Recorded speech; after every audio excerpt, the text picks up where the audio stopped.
আলোচনার টেবিলেই মিলল সমাধান। আজ রামপুরহাট মহকুমা শাসকের দপ্তরের সামনে তৈরি হওয়া এক সাময়িক ভুল বোঝাবুঝির অবসান ঘটল অত্যন্ত ইতিবাচকভাবে।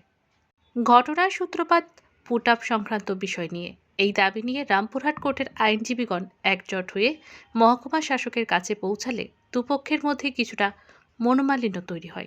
পরিস্থিতি কিছুটা উত্তপ্ত মনে হলেও শেষ পর্যন্ত পেশাদারিত্বের জয় হয়েছে। কোনো সংঘাত বা দীর্ঘস্থায়ী জটিলতায় না গিয়ে রামপুরহাট কোর্টের উকিলগণ এবং মহকুমা শাসক আলোচনার পথ বেছে নেন। দীর্ঘ আলোচনার পর সৌহার্দ্যপূর্ণভাবে বিষয়টি মিটিয়ে নেওয়া হয়। এই ঘটনা প্রমাণ করল যে সদিচ্ছা থাকলে যে কোনো সমস্যার সমাধান আলোচনার মাধ্যমেই সম্ভব। জনসাধারণের পরিষেবা সচল রাখতে প্রশাসন এবং বিচার ব্যবস্থার এই সমন্বয় সত্যিই প্রশংসনীয়।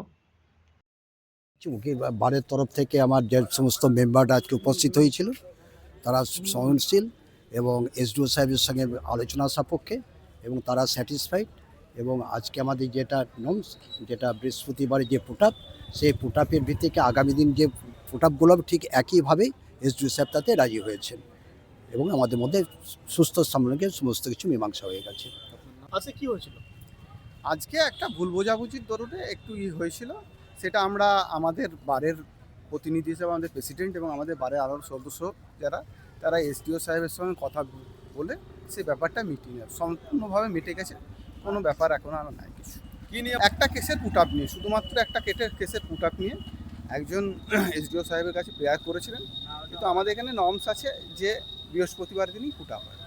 সেটা আমরা কথা বলে মিটিয়ে নিয়েছি, উভয় পক্ষের সঙ্গে কথা বলে এবং এসডিও সাহেবের সঙ্গে কথা বলে উনি আমাদের খুবই হেল্প করেছেন।